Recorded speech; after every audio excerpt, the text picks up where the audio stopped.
बहू राधिका जैसे ही रसोई से खाना लेकर बाहर आई, उसकी सास शारदा जी ने प्लेट देखते ही मुंह बना लिया। ये क्या बनाया है? इतनी बेस्वाद दाल है। लगता है तुम्हारे मायके में किसी ने तुम्हें ढंग से खाना बनाना सिखाया ही नहीं। राधिका चुपचाप खड़ी रह गई। उसकी शादी को अभी सिर्फ 5 महीने हुए थे, लेकिन हर दिन उसके लिए एक नई परीक्षा जैसा होता था। कभी नमक कम, कभी मसाला ज़्यादा। सास को हर चीज़ में कमी ही दिखती थी। एक दिन राधिका ने हिम्मत करके कहा, माँ जी, आप मुझे अच्छे से सिखा दीजिए, मैं सीख जाऊंगी। शारदा जी ने तुरंत झिड़क दिया, मुझे कोई फालतू का टाइम नहीं है तुम्हें ट्रेनिंग देने का। उस दिन के बाद राधिका ने पूछना भी छोड़ दिया। धीरे धीरे हाल ये हो गया कि राधिका कुछ भी बनाती, सास उसमें कमी निकाल ही देती। ऊपर से रिश्तेदारों के सामने उसकी बुराई करना तो जैसे उनका रोज का काम बन गया था। एक दिन मोहल्ले की औरतें घर आई हुई थी। बात पैसों की चल रही थी, तो राधिका ने धीरे से कहा, आंटी जी, आप पैसे गोल्ड में इन्वेस्ट करवा दीजिए, अच्छा फ़ायदा मिलेगा। इतना सुनते ही शारदा जी भड़क उठी, तुझे बहुत अकल आ गई है क्या? बीच में बोलने की ज़रूरत नहीं है, जाकर अपना काम कर। सबके सामने ये सुनकर राधिका की आंखें भर आईं, लेकिन उसने कुछ नहीं कहा। उसका पति आदित्य सब समझता था, लेकिन हर बार माँ को समझाने पर घर में झगड़ा बढ़ जाता था। इसलिए उसने राधिका से कहा था, अभी चुप रहो, सही वक्त आने पर मैं खुद तुम्हारे लिए बोलूँगा। राधिका ने वही किया, चुप रहना। समय बीतता गया। राधिका की तबीयत भी अब खराब रहने लगी थी। लगातार तनाव और अपमान से वह अंदर ही अंदर टूट रही थी। एक दिन वह तेज बुखार में भी रसोई में खड़ी थी।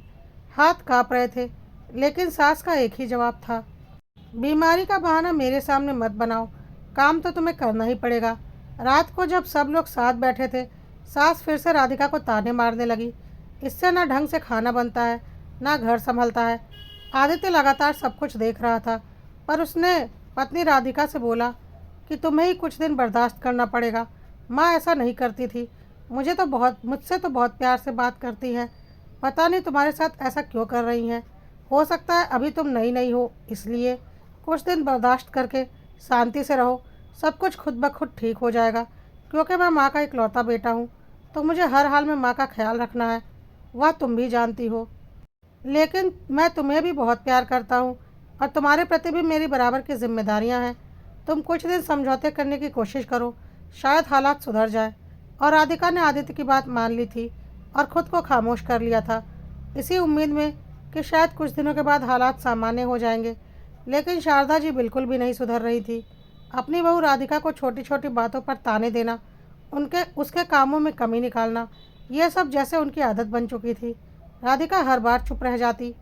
वो भी यही सोचती, शायद समय के साथ सब ठीक हो जाएगा, क्योंकि उसे भी पता था कि इस घर की जिम्मेदारी उसी के कंधों पर है। इसलिए उसने कभी आदित्य से कुछ नहीं कहा। वो नहीं चाहती थी कि आदित्य माँ और पत्नी के बीच में फंस जाए। लेकिन समय बीतता गया और हालात वैसे के वैसे ही रहे। अब बात सिर्फ तानों तक नहीं रही थी।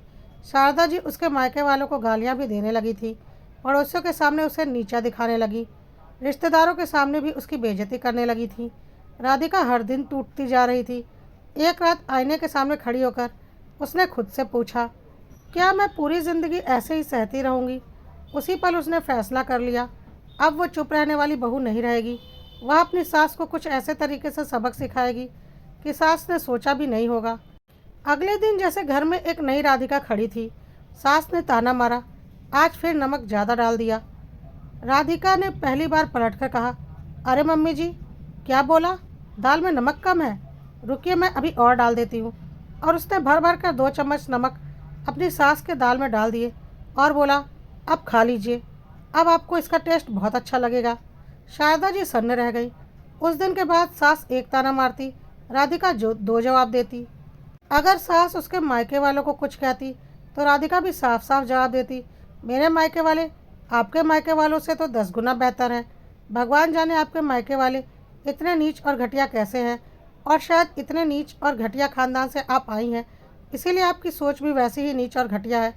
अब वो डरने वाली नहीं थी, और अपने मायके वालों की बुराई सुनकर और बेइज्जती सुनकर सास बर्दाश्त नहीं कर पाती थी और खून का घूंट पीकर रह जाती थी, क्योंकि उन्हें पता था वह जितना बोलेंगी उतना ज़्यादा उधर से जवाब मिलेगा।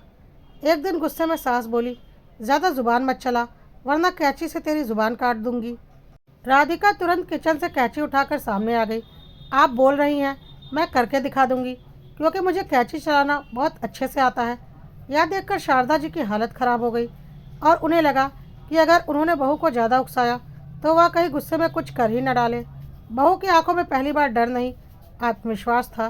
धीरे धीरे शारदा जी को समझ में आने लगा, ये वही चुप रहने वाली बहू नहीं है, अब यह शेर की सवा शेर बन चुकी है।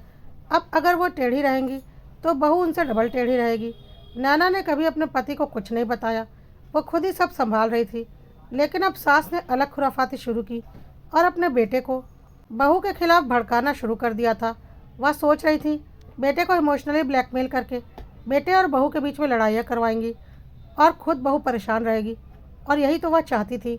लेकिन राधिका ने सास को साफ चेतावनी दे दी, अगर आपने मेरे पति को भड़काने की कोशिश की तो मैं ऐसा कदम उठाऊंगी कि आप सोच भी नहीं सकती। मैं और आपका बेटा इस घर से अलग हो जाएंगे। मुझे बहुत अच्छे से पता है कि वह आपका इकलौता बेटा है और माँ के प्रति बेटे के फ़र्ज हैं, लेकिन यह मत भूलिए मैं भी उसकी पत्नी हूँ, और एक आदमी जब तक सिर्फ एक बेटा रहता है तो माँ के प्रति उसके फ़र्ज रहते हैं, लेकिन जब उसकी शादी हो जाती है तो माँ के साथ साथ पत्नी के प्रति भी उसके फ़र्ज जुड़ जाते हैं। और आपको बहुत अच्छे से पता है आपका बेटा आपसे जितना प्यार करता है अपनी पत्नी से भी उतना ही प्यार करता है, तो मुझसे मत उलझिए, यही आपके लिए अच्छा रहेगा, वरना नुकसान आपका ही है। यह सुनकर शारदा जी के पैरों तले ज़मीन खिसक गई। उन्हें समझ में आया, अगर बहू सच में बेटे को लेकर चली गई तो बुढ़ापा मुश्किल में और अकेले ही कटेगा। एक दिन राधिका ने शांति से लेकिन मजबूती से कहा, देखिए मम्मी जी, मैं अपने पति से बहुत प्यार करती हूँ और आप भी अपने बेटे से बहुत प्यार करती हैं, और वो भी आपसे उतना ही प्यार करते हैं और मुझे भी उतना ही प्यार करते हैं। हम दोनों को साथ ही रहना है, तो क्यों नहीं शांति से खुद भी जीती हैं और मुझे भी जीने देती हैं।